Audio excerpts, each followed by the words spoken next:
ito ang ating update para kay Bagyong Opong. Kaninang alas 10 ng gabi, huling namataan itong sentro ni Severe Tropical Storm Opong dito sa layong 260 kilometers kanluran ng Calapan City sa may Oriental Mindoro.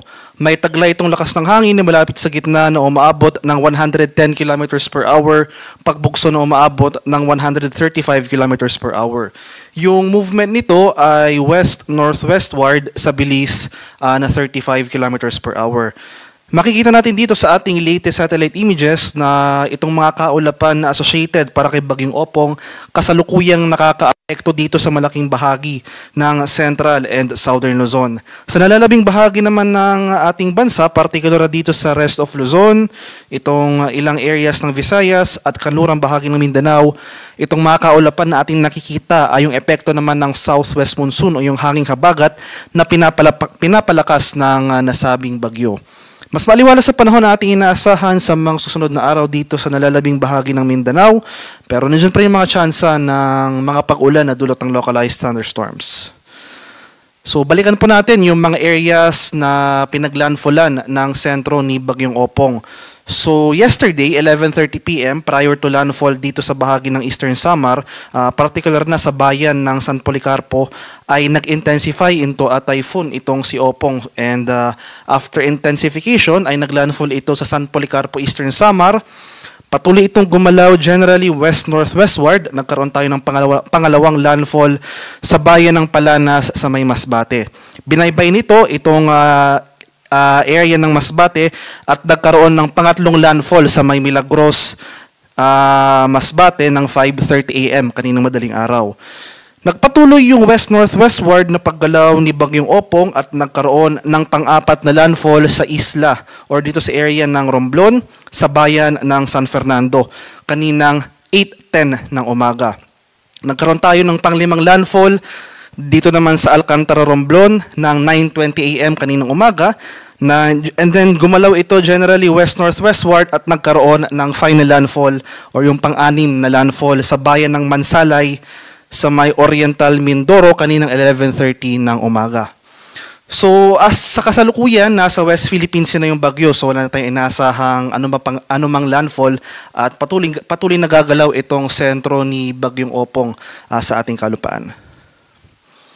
Inasahan naman natin na makikita natin dito sa ating latest track and intensity forecast na ilang areas pa rin na ating bansa sakop nitong itong bilog na shaded by yellow. So ito yung mga pagbugso ng hangin.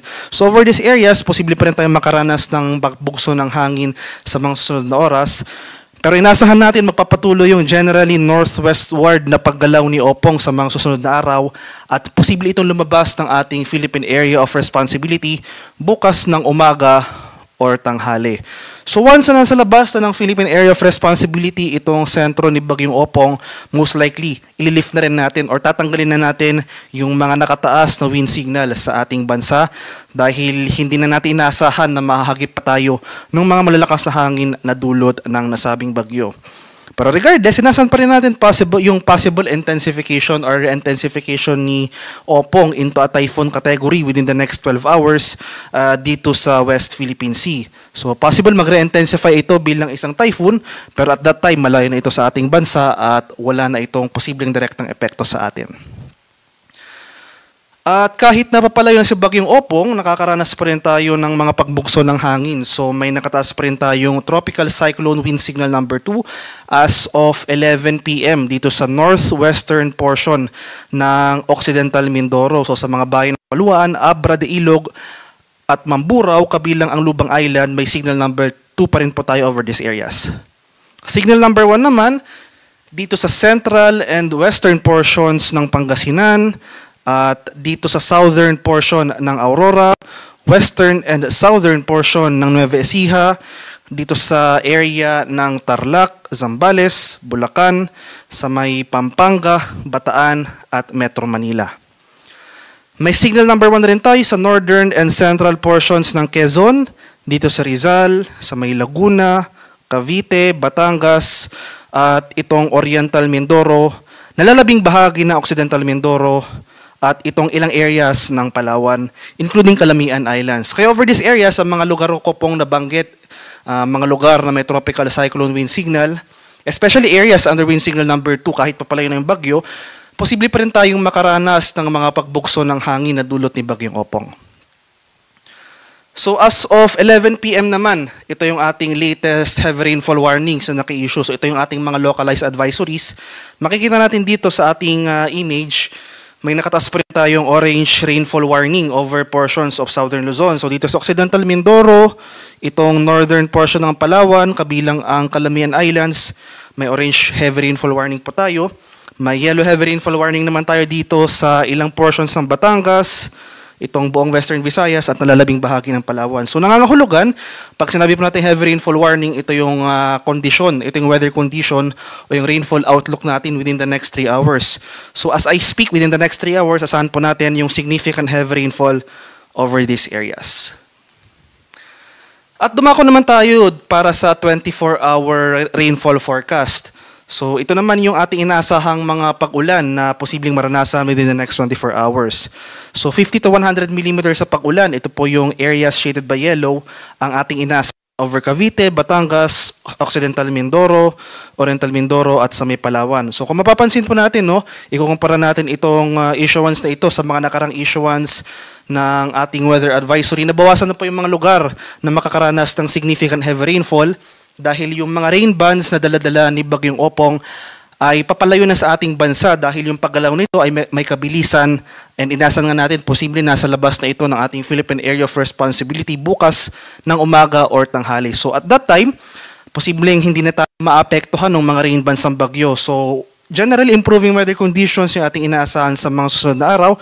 Pero yun nga po, especially itong areas ng Southern Luzon, Bicol Region, Quezon area, as well as itong area ng Visayas na dinaanan ni Bagyong Opong. Nakaranas tayo ng significant heavy rainfall sa mga nakarang araw. So possible, saturated pa yung mga lupa sa lugar na ito.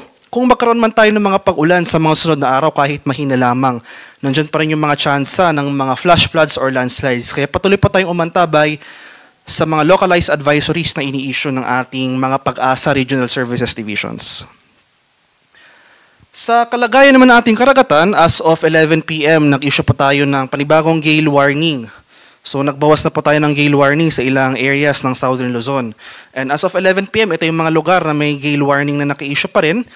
May inasan pa rin tayong mga pag-alon. So may gale warning pa rin dito sa may Occidental Mindoro, Zambales, sa may Bataan, Metro Manila, Cavite, Batangas, itong northern coast ng Oriental Mindoro, at northern coast ng Palawan, kabilang ang Calamian Islands, dito naman sa silangang bahagi, seaboards ng Isabela at sa Aurora.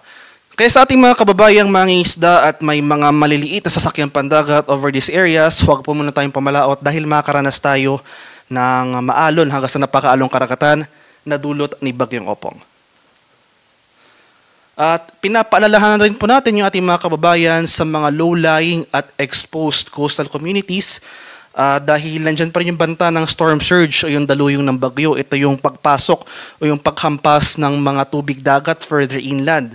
Kaya kung nasa mababang lugar po tayo at malapit tayo dito sa ating dagat baybayin ay kung maaari mag-evacuate po tayo or lumika sa high ground. Dahil kahit papalayo na yung bagyo, posible pa rin tayong magkaroon ng storm surge. So moderate to high rates ng storm surge ang ating inaasahan over areas of Palawan, Occidental Mindoro, dito sa may Aklan, Antique, Bataan, Batangas, Bulacan, Cavite, Marinduque, Metro Manila, Oriental Mindoro, Palawan, Pampanga, Romblon. Kaya inaasahan rin natin ang epekto ng severe winds.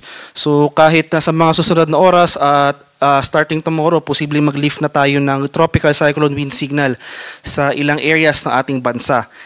Pero dahil sa epekto ng southwest monsoon o yung habagat na patuloy na posibleng palakasin ni Opong kahit napapalayo na ito sa ating bansa, makaranas pa rin tayo ng pagbukso ng hangin hanggang bukas.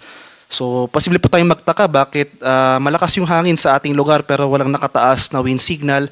So, ito po yung pagbukso ng hangin na dulot ng habagat na pinapalakas ni Bagyong Opong. So, for today, itong mga lugar na walang tropical cyclone wind signal sa may Luzon, Visayas, Zamboanga del Norte, Misamis Occidental, Misamis Oriental, Camiguin, Caraga at Davao Region, asan po natin yung mga pagbugso ng hangin. Unti-unti mababawasan yung mga gusts of strong wind sa dulot ng habagat starting tomorrow. So bukas, itong area na lamang ng Luzon yung makakaranas ng mga pagbugso ng hangin.